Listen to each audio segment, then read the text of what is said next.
Dimension 5 Productions presents Doctor Who Flux, Chapter 1, The Halloween Apocalypse Review.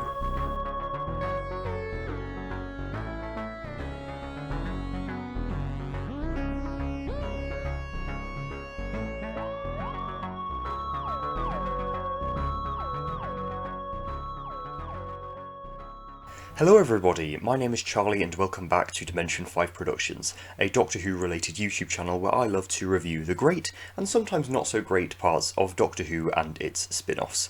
Now, yesterday was a very exciting day, mostly because the new series of Doctor Who started, the 13th of the revival series, and it is called Doctor Who Flux. It's going to be in 6 episodes starting on the 31st of October 2021 and ending on the 5th of December 2021.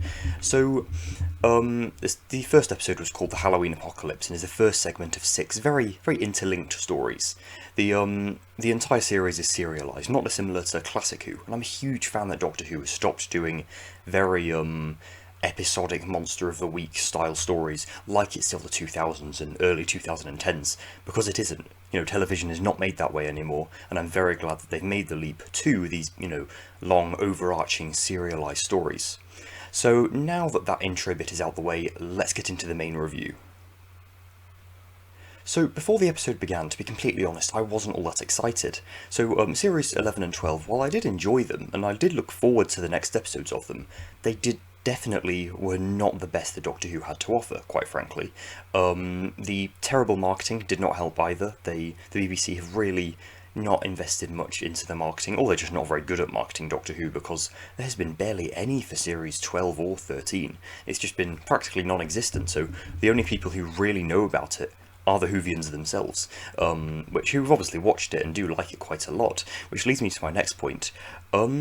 Overall, I love the episode. It's really, really good. The separate plot elements seem extremely confusing at first, but the episode seems somewhat crazy, but by the end, some of the pieces have fallen into place, and we as viewers understand that this is one long, overarching, slow-burning mystery story. Obviously, we've got the backdrop of sci-fi, but at its core, this is a mystery episode, a series, really. This is like a sci-fi mystery series, and it's pretty brilliant. It won't get completely resolved until the 5th of December, so, it's every week we get like another few bits of the mystery, and I really like that. Generally, the Halloween Apocalypse's strongest genre, is definitely mystery. This is a review format I don't usually do a whole lot for Classic Who, because Classic Who stories are really long, but I'm planning on doing this where it's basically my thoughts that I've written down in, these notes right here. You can probably tell I'm reading something, but just these really rough notes that I have written down while watching the episode. So let's just do like an in-depth look at the episode. So the first scene we have is the Doctor and Yaz being remotely captured by some being called Carvanista, who we haven't seen yet on this alien planet. They eventually manage to escape from this trap and are flying all over this planet and conveniently land right in the TARDIS for some insane reason. The laws of physics just make it so they fly right in there. It's really confusing and weird. It's just kind of plot convenience, really, but I'm not complaining, because if they'd have just fell into the acid, then the episode would never have happened, so let's just move on. It's such a fun opening. You don't really know what's happening yet, or who Carvanista is, and by the way, the CGI looks stunning on that planet. It really, really is. I'm going to say this a few times, but the cinematography, the visuals, the CGI in this series, or this episode anyway, is top-notch. It's fantastic. That's one incredible thing about the Chibnall era that people really do ignore. The CGI and the visuals and everything, they're really good, but people don't like to think about the Chibnall era as any form of good, even though it kind of is. There are also a couple of references in this this scene, which do ground it in the Doctor Who universe, which, in my opinion, Series 11 failed to do, and Series 12 did too much, but this one gets just right, that being, they do a little reference to Nitro 9, which is obviously, Ace, Dragonfire, and some other stories, and we've also got basically there's these voice activated handcuffs that can release them, but she's trying to say release, but then maybe realise that she might have been the 12th Doctor, Peter Capaldi, while setting them, so she says release in a Scottish accent. That's not very good, and it doesn't work, but it's a nice little callback to Capaldi, my 4th favourite Doctor. That's pretty cool. Next we quite randomly jump to 1820 Liverpool, and to be honest, I'm loving the use of location and time. It really does show that this is, the Flux is a massive event, across all of time and all of space. It's really, really epic and big. And it really lets you know that this, Flux event is massive. It doesn't really show anything, just a couple of people in some mines scared about an oncoming threat, which is probably the Sontarans, because the next episode is set to be, within the Crimean War, which is around 1820, and it's called War of the Sontarans, so I think that it's going to be about the Sontaran invasion. I'm not too sure though, it could be the Flux, who knows. Afterwards it takes us to present-day Liverpool, like 201 years later, and in fact, the day the episode release is set on, October the 31st, 2021, it shows us the new companion Dan, who I actually really love. He's really chipper and likeable, and funny too, which I did expect considering he's played by John Bishop, a comedian. And he does an absolutely cracking performance, by the way. It's really, really great companion. Next we get a very ominous sci-fi scene of a non-human, but still humanoid being in a solitary cell in some sort of asteroid thing. Some sci-fi guards are checking his cell, and somehow this guy, breaks free of his prison and he's like rejuvenated into that crystal dude, the guy with like the coppery red skin and the crystals on his head and that. It's him. And I don't really know what's up. He seems quite evil. I think he is a bad guy, although I'm not too sure. We thought... No, I'm not going to say it yet. By the way, spoilers, by the way, if you hadn't already figured it out. There's the crystal guy. Everyone thought that that crystal guy was Sacha Dhawan for some reason. I don't really know why. He doesn't... I suppose he can look like Sacha Dhawan, if he's humanised, but no, he's not. So he escapes, and that's the end of the scene. This is like another piece to this complex puzzle that Chibnall is writing for us, and it just really does sort of increase the scale again, because we get this random space prison, we've got 1820 Liverpool, we've got some random acidic planet where Carvanista has, trapped the Doctor and Yaz. It's really, really, crazy, epic story, and we get all these little plot, little puzzles of the plot that haven't really all fallen into place yet, but will by the end of the series. So we get another quick TARDIS scene with the 13th Doctor and Yaz, and is showing the TARDIS is acting a bit strange. Surprise, surprise, another mystery. There's some sort of leak from the ceiling, and the doors are everywhere, and they're all askew. It's really, really weird. You kind of got to watch the episode to understand that bit. So we cut back to Dan now, and he's handing out some sweets to some trick-or-treaters, because, it's Halloween. And we get this funny scene where Dan gets annoyed at a grown man, because he's not even in costume, and he's trick-or-treating. And next, all of a sudden, a dog-like being called Carvanista just crashes through his door, and a couple of puzzle pieces are starting to connect, because Carvanista was the one who imprisoned the Doctor and Yaz, and now he's, with Dan. So Dan thinks it's some Halloween costume, and Carvanista just sort of takes Dan, and that's around it. We do find out why eventually, but that explanation is yet to come. And this bit is really where the plot starts to ramp up, and we do get some setup for where lots of the remaining episode will occur. This is also a really funny scene, since while Dan does have a purpose in the episode, he is, pretty much just comic relief at the same time. So some more pieces start to connect when the Doctor tracks Carvanista to Dan's house, at which point he's already been taken. The Doctor does hack his laptop and find out that there's a huge, 7 billion strong fleet of Lupari heading to Earth, and obviously at this point, we think it's a Lupari invasion. That's what the Halloween apocalypse is about, right? Well, we'll find out whether it is or not. So, but then it turns out the laptop is a trap, and the house gets miniaturised, and I'm assuming that this is a callback to the Master, who famously miniaturised a lot of people in both the Delgado and the Dhawan incarnations, actually. We get a nice callback to that last season, but anyway, that just reminded me of that a little bit. Maybe Carvanista is the Master. That would be actually a really cool twist. No more is said, and that's around half the episode done. So, we then cut over to the Arctic Circle, another location to truly show us the scale of this. We get the seemingly ordinary couple there, who, and in their garage, there's this weird energy orb. They smash it, and the light goes from it, but then there's a little flicker of light left. We don't really know who this couple is yet, or why there's an orb, and why they don't seem very fazed about it, or why they destroy it. We don't really know anything yet. We don't really find that out even at the end of the episode. It's really weird, although we do see them again, so keep that in mind. So this method of reviewing can get very tedious halfway through, so I thought I'd do a little bit of an interlude from the main plot and talk about the characters.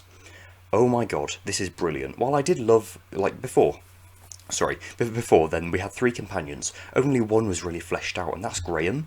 And obviously Graham left alongside Ryan, and now it's just the third Doctor and Yaz, and eventually Dan.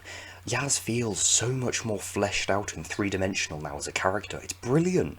Like, she's such a likeable character, it's amazing. I never thought that I'd actually like a 13th Doctor companion other than Graham, and I do. Yaz is brilliant, and her dynamic with the 13th Doctor is brilliant too. And obviously Dan is fantastic, and even though there's now only one less companion, it feels so much less cluttered in the TARDIS, and it allows these characters a bit more room to breathe, even though there's only one less. Also, the 13th Doctor is written a lot better. Her light humour feels a lot less forced, and before then it felt like she was talking to the companions and the viewers as if they were 5-year-olds.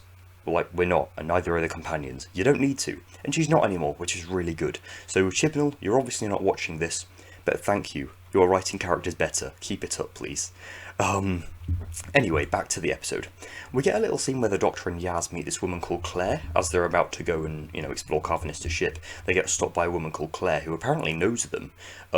This is just another little puzzle piece that's not quite fallen into place yet, and it's just another aspect of the mystery that is yet to come. We do see Claire again, but I did initially think that this Claire character is a Timeless Child incarnation or something, but after seeing a later part of the episode, no, she isn't.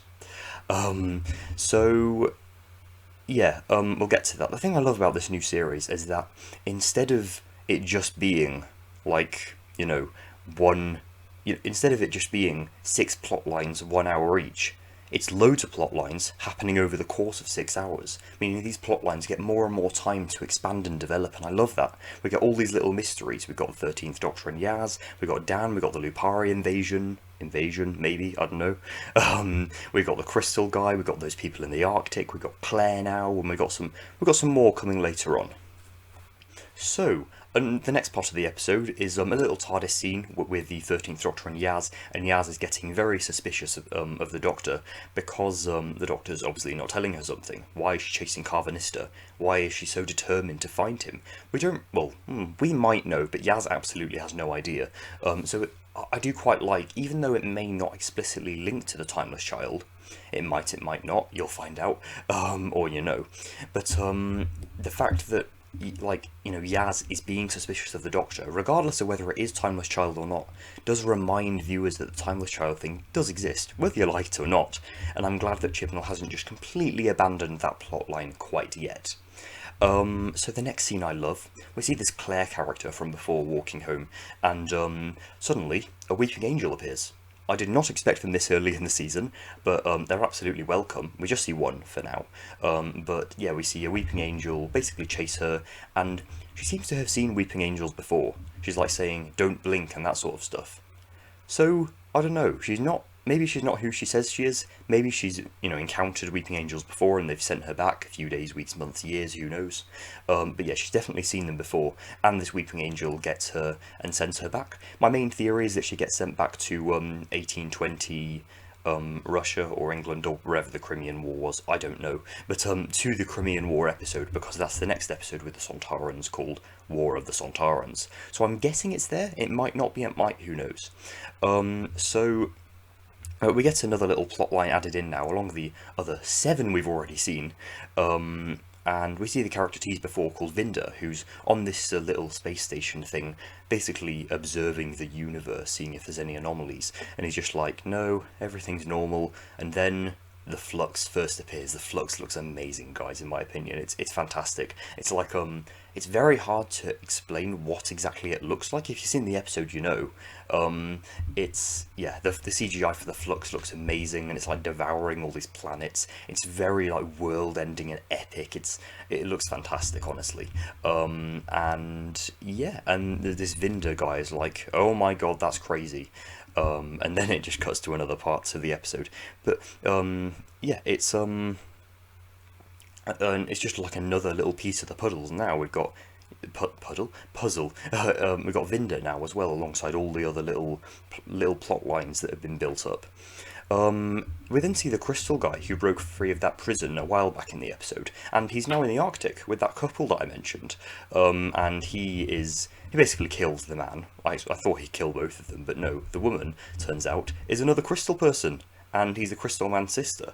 And yeah, I still don't really understand the whole thing behind the orb. We might find out eventually, but yeah, I don't really know what that whole thing was about. But yeah, that was a nice little plot twist, and I like how some more of the threads have kind of already been resolved. Like, we don't need to worry about the Arctic people anymore, because, you know, the man's dead and the woman's with a crystal man. It's like another plot line down and done. Because, you know, if we had all of these still, it'd get very chaotic. Now we see the Doctor and Yaz are on Carvanista's ship. Yaz is rescuing Dan, and the thing I love about this scene is the dynamic between Yaz and Dan. They have such a nice sort of banter-like dynamic, which I really love. It's fantastic. Like, it's really, really fun. They're both brilliant characters, and it's lovely to see two three-dimensional, fleshed-out characters, companions, in the Chibnall era, no less, which, you know, interacting, which I don't think has ever happened before. We've never had two amazing companions in the Chibnall era, in my opinion. Like, you know, for the first time since Series 10 that's happened. They have a sort of, yeah, like a lovable banter dynamic, and I really love that. Meanwhile, 13 is talking to Carvanista, and we get a couple of huge reveals. The first being that Carvanista is, or might be, a member of the Division, which is obviously a Timeless Child thing. And yeah, so that's why the Doctor's been chasing Carvanista, because he's a member of the Division, probably knows the Timeless Child, who is obviously the Doctor, or maybe the Master, we don't really know. Let's not go into that. But yeah, that's why the Doctor's been chasing Carvanista. We finally know. That's a big, you know, plot element that we can just, you know, leave to rest now. And we also get another big reveal that the Lupari are actually saving the humans from the Flux. It gets said for the first time. And the Doctor's like, what is the Flux? And it sort of highlights the viewer's attention to certain things, like, yeah, actually, like, why is the Flux there? What's its source? Where did it start? Who started it? You know, it does actually ignite these questions in our minds that chances are these huge questions about the Flux itself probably won't be answered until the last episode. But who knows? It might be answered the next episode. I don't know. Chibnall is very unpredictable. Now, the episode ramps up once more, and we get to see a Sontaran ship. And the new Sontaran design, which is amazing, by the way. It looks very similar to the Time Warrior design, and that design alone is just enough to boost this episode for me. It's fantastic. Also, the reveal alone that the Sontarans are there, that's really cool. Like, you know, I like how we get to see so many of these villains. Like, we get the Weeping Angel, the Crystal Dude, the Sontarans. I'm pretty sure the Crystal Dude and his sister are the Ravagers, although I'm not too sure. But yeah, I'm glad that we get to see the Sontarans as well. It's evidently setting up the next episode, probably. I'd assume so. And yeah, at this point, loads of the mystery is making sense. It's pretty brilliant. Now, we're in the last 5 minutes of the episode. The stakes are really, really high. It's becoming very epic, and we see the Flux start to move into our solar system. It's very, very epic. And of course, the Doctor, Yaz and Dan, who I forgot to mention, is now in the TARDIS, which is pretty cool. His reaction's quite funny. The Doctor has some sort of vision, and she meets the Crystal Guy, which is pretty awesome, because, you know, another plot element and a plot element joining. It's quite nice. And the Crystal Guy knows the Doctor. He said that, reading this quote, dancing across space and time locked in combat. So, yeah, I'm pretty sure this guy was an enemy of the Doctor, or a pre-Hartnell incarnation or incarnations of the Doctor, and that's really cool because we're getting a Timeless Child thing, and it shows that Chibnall has not completely abandoned the Timeless Child idea at all, which I'm very glad he didn't abandon it. I think it'd be worse than, you know, it would be worse than continuing with the Timeless Child arc, I'd say. But yeah, before the end of the episode, we do get another scene with the woman that Dan knows, like, who's kind of his girlfriend, kind of not, we don't really know. I thought she was just completely irrelevant and just sort of another character to ground Dan to the universe, but, to Earth, sorry. But no, she's like beckoned into this weird old haunted house like in a classic horror film, and there is the Crystal Woman. The Crystal Man is obviously seeing the Doctor, and the Crystal Woman is seeing whoever that woman is. I don't know these people's names, that's why I'm just saying that. And yeah, that's around all we get to see. And now all of these plot lines are sort of called back to. It shows a little bit of each. Claire, Vinda, the man from 1820, the Crystal People, the Sontarans, Carvanista, and lastly, the Doctor, Yaz and Dan, as the Flux comes towards them. And the episode ends, and it is done. And cool. I actually really enjoyed doing that review. It's quite a long review, like 20-25 minutes, but that's fine. And we have to wait a painstaking 168 hours for the next episode, War of the Sontarans. I'm hyped. Are you? Please do comment down below and tell me your thoughts about this episode and whether you loved it as much as I did. And my final rating, I do this for Classic Who, I'm also doing this for New Who now, is 88%. It is fantastic. I love this. This is my favourite, or one of my favourite 2 or 3 Jodie Whittaker episodes, because it is just that good. It's amazing. I really, really love this episode. So yeah, I'm aware this review has lasted a while. I'll let you go soon. I just thought I'd remind you that Homo Ultras episode 3, one of my audio dramas, is available now on Dimension 5 Audio, so please do watch it if you haven't. Join me Tuesday, tomorrow, for a breakdown of the synopsis and next time trailer for War of the Sontarans. I shall see you then, everybody, and goodbye.